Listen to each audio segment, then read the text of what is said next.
Parce que ce match finalement il se joue à pas grand chose. Je crois qu'on vendange 2 essais à 1 contre 0. Voilà, donc Darry Gerber en première mi-temps joue à la fin du match.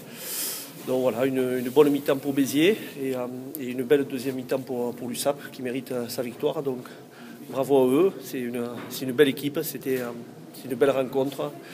Voilà, c'était un beau match, il y avait du monde. C'est vraiment dommage que ça tourne entre des faveurs. Comment vous expliquez autant de fautes sur un deuxième mi-temps?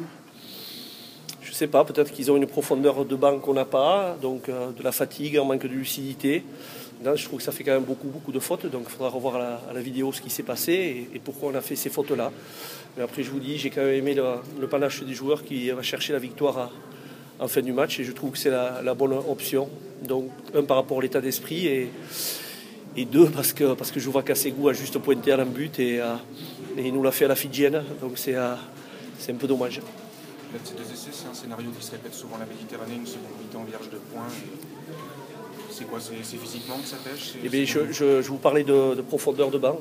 On voit que les joueurs que font rentrer les coachs catalans amènent de la fraîcheur, de la densité physique. Nous on perd Phoenix Betty dès la 3e minute de match, je crois, et on fait rentrer un jeune Fidjien qui se fatigue aussi, qui a des crampes en fin de match. Donc voilà, on est dans le dur et on fait avec les moyens, mais après je suis quand même très content. Et puis je vais dire qu'il y a de l'avenir à Béziers et si ce n'est pas cette saison, on va continuer à bien travailler parce que Béziers est un club d'avenir en Pro D2, j'en suis persuadé. Cette défaite met quand même un petit coup d'arrêt à votre marche en avant? Écoutez, on va continuer à travailler et dès lundi à garder le même état d'esprit, les mêmes objectifs, voilà. À savoir gagner, à progresser. Il me semble que c'est ce qu'on fait. Voilà.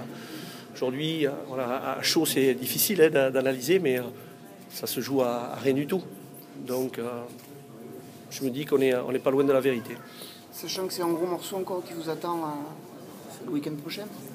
Ouais, Popo, on sait que c'est une grosse équipe, ils survolent le championnat. Mais après, on a un bloc intéressant avec Montauban, Carcassonne et le derby contre un Narbonnais. Donc voilà, il y a encore de quoi faire des bons matchs, voir des bons matchs et continuer à progresser. On sent que vous avez entièrement confiance dans cette équipe. Il y a une rumeur qui vous annonce partant sur Bayonne. L'avenir, c'est pas le moment d'en parler, pas ce soir, mais l'avenir il est à Béziers. Mon avenir il est à Béziers et on va continuer ensemble à tous faire du bon boulot.